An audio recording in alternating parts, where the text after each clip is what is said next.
안녕하세요. 신화경제연구소입니다. 이번 시간은 부동산 촌철 살인 시간으로서 둔촌주공 사태의 내부 갈등 국면으로 가나? 라는 주제를 가지고 분석을 해볼까 합니다. 먼저 신화경제연구소 구독자가 아니신 분들은 구독 버튼을, 구독자분들은 좋아요 버튼 한 번씩 부탁드리겠습니다. 저번 시간에 둔촌주공 재건축 사태 파행을 초래한 조합과 시공단과의 갈등을 원만히 해결하기 위해 서울시가 중재안을 마련해서 조합과 시공단 측에 제시했다고 말씀을 드렸습니다. 이 과정에서 서울시는 조합과 시공단의 입장을 일정 부분 수용하여 원만한 합의를 이끌어내려고 하는 노력을 엿보였는데요. 조합은 중재안의 수용을 하였지만 시공단은 전 조합 집행부와 체결한 변경계약 취소 소송 취하 및 선결 조건 해결 없이는 공사 재개는 불가하다라고 사실상 거부의 입장을 밝혔습니다. 실제로 시공단은 둔촌주공 재건축 사업 현장에 설치되어 있는 타워크레인에 대해 협력사의 계약 기간 만료 등을 이유로 지난 7일부터 해체 작업에 돌입한 상태였는데요. 그런데 어제 시공단은 6월부터 점진적으로 시행하기로 한 타워크레인 철수 작업을 서울시의 요청으로 7월로 잠정 연기하겠다고 발표했습니다. 시공단은 서울시에서 사업 정상화를 위한 중재를 진행 중이고 강동구청과 조합의 이제 정상화를 바라는 조합원들의 요청으로 크레인 해체 연기를 검토한 것이라고 입장을 밝혔는데요. 이와 더불어 시공단 또한 둔촌주공 재건축 사업의 정상화를 통해서 조합원들의 손실이 최소화되기를 희망한다고 밝혔습니다. 물론 여기서 조합의 정상화를 바라는 조합원들은 아마도 둔촌주공 정상화위원회 즉 비대위를 말하는 것 같습니다. 서울시도 시공단의 의견을 좀 더 수행해서 새 중재안을 마련하고 있는 것 같습니다. 그런데 둔촌주공 정상위는 현 조합 집행부에 대한 해임 절차를 또 추진한다고 말합니다. 즉 현재 시공사업단과의 갈등으로 공사 중단 사태가 장기화된 데에 대한 책임을 묻겠다는 거죠. 현행 도시및 주거환경정비법상 전체 조합원의 10분의 1만 넘으면 해임을 요구하는 임시총회를 열 수 있고 총회 참석자의 과반수 이상의 동의로 통과시킬 수 있습니다. 정상위는 곧 바로 해임 발의서의 해임 발의서 동의를 구하는 들어갈 계획이라고 하는데요. 정상위의 이런 움직임에 동의하는 조합원이 얼마나 될지는 아직 알 수는 없죠.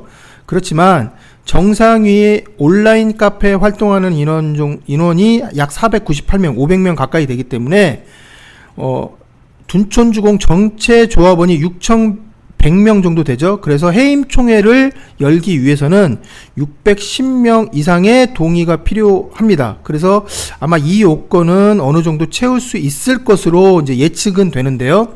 그러나 문제는 시간이라고 할 수 있겠습니다. 물리적으로 해임 총회를 열고 새 집행부를 선출하는 데는 수개월이 걸릴 수밖에 없죠. 실제로 현재의 조합 집행부가 전 조합 집행부의 해임 발의를 한 때가 재작년 6월, 2020년 6월이었고 그해 8월에 총회를 열어서 전 조합장 해임을 결의를 했습니다. 그리고 2021년 5월에 현 집행부가 서로 출범을 했죠. 즉 해임 발의 이후에 새 집행부를 뽑는데 약 11개월, 즉 1년 남짓 기간이 걸렸습니다. 그래서 현 집행부가 만일 해임되더라도 조합을 이끌어 나가는 집행부의 공백이 그만큼 생겨날 수밖에 없고요. 혹시라도 해임 이후 이것에 반발하는 현 집행부의 법적 소송이 이어진다면 정말로 오랜 시간이 소요될 수도 있습니다.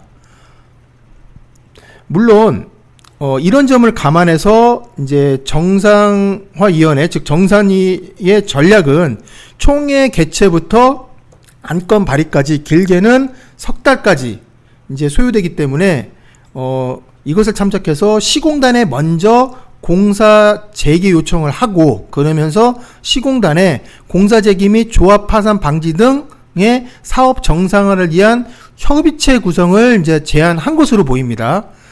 기사에 의하면요. 즉, 새로운 집행부를 다시 구성하기 전까지 낭비되는 시간을 이제 조금이라도 막기 위해서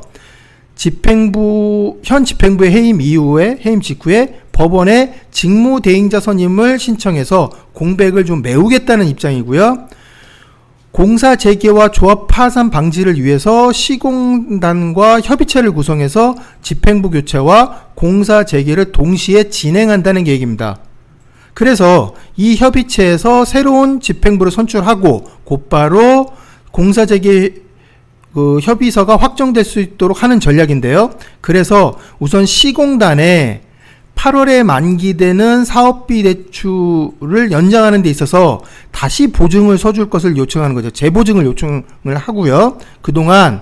그리고 그동안에 현 조합과 시공단과의 마찰이 있어 왔던 마감재 고급화에 따른 그런 마감재 변경 압박과 단지의 그 외관의 특화 문제 등은 아예 이제 논의해서 제외하기로 이제 한 것 같아요. 그래서 정상위가 이미 시공단과 수차례 면담을 이제 이런 내용으로 했던 것으로 보이고요.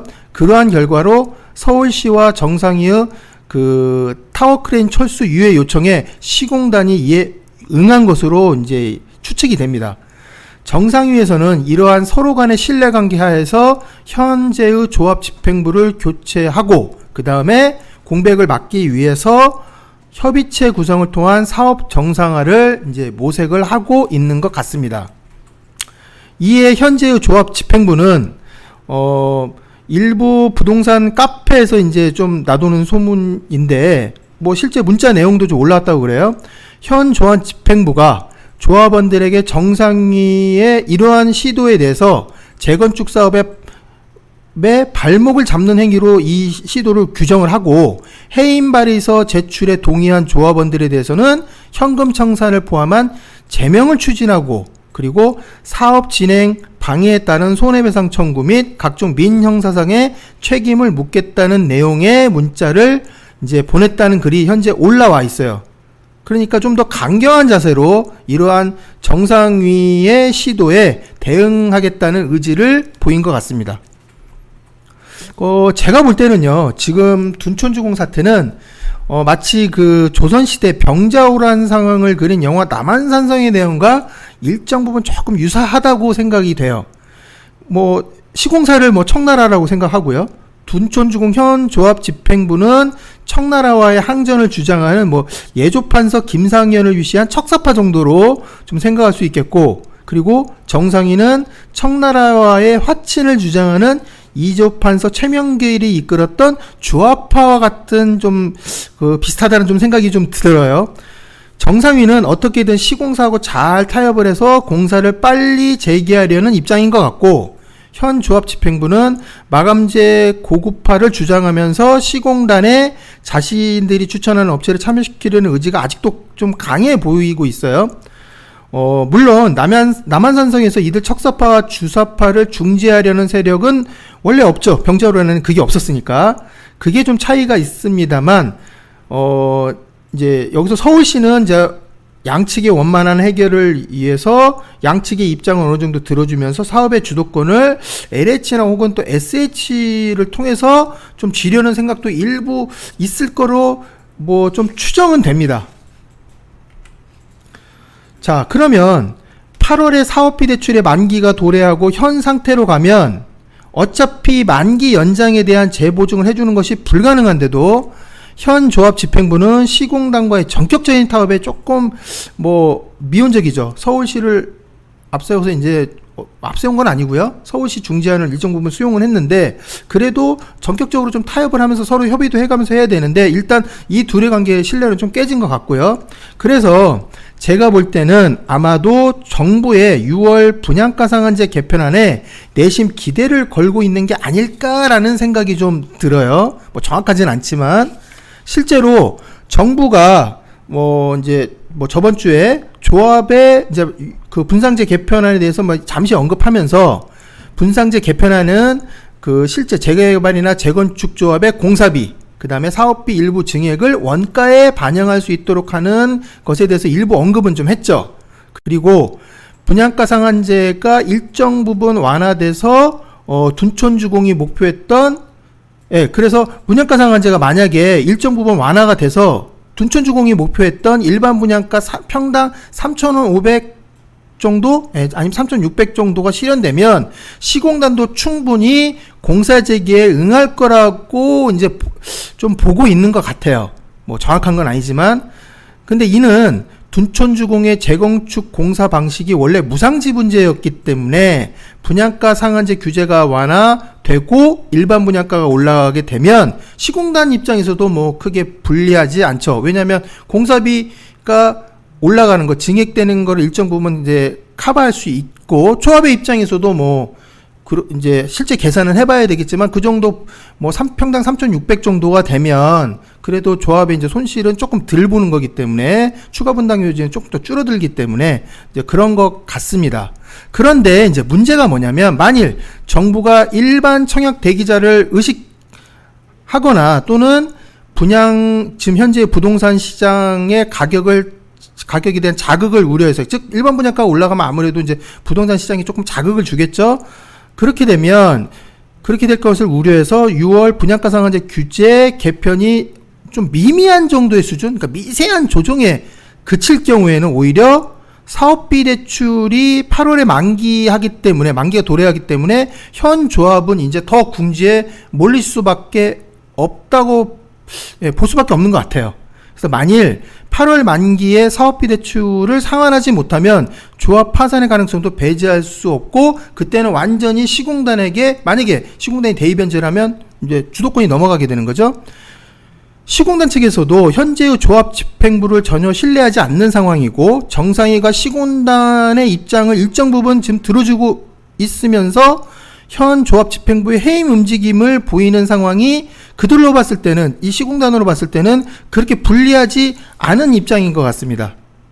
또 서울시의 새로운 중재안이 나오면 또 그때 가서 대응을 한다는 방침인 것 같은데, 어차피 시공단은 저번에 말씀드린 것처럼 사업비 대출 만기 연장에 대한 재보증을 서주지 않으면 대위 변제를 통해서 대신 변제, 그 사업비 7천억에 대한 금액을 변제하는 걸 통해서 이제 그걸 가지고 했으니까 이제 조합에게 구상권 청구라는 그런 칼자루를 분명히 쥐게 될 겁니다. 그래서 한마디로 최악의 상황을 가정한 플랜 B가 있는 겁니다. 그걸 경매에 붙일 수도 있고요.